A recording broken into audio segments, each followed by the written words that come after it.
入冬之后，气温骤降，不少人都出现了咽痛、咳嗽。咽痛还能忍受，但反复咳嗽的症状，那真的是一刻都不能忍。严重的时候，真的恨不得把肺咳出来。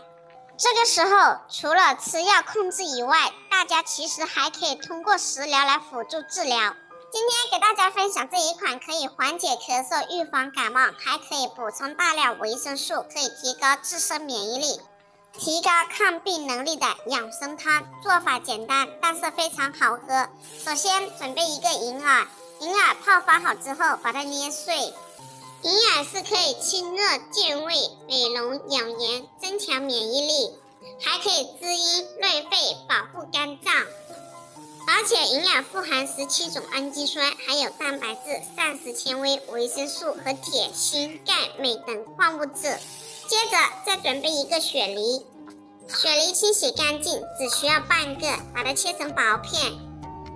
接下来再准备2个陈皮，陈皮用剪刀把它剪碎，剪碎好的陈皮放入水里清洗干净。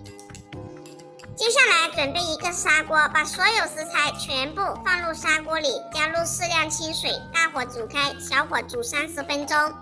30分钟之后，再加入一点枸杞和冰糖，把冰糖煮至融化。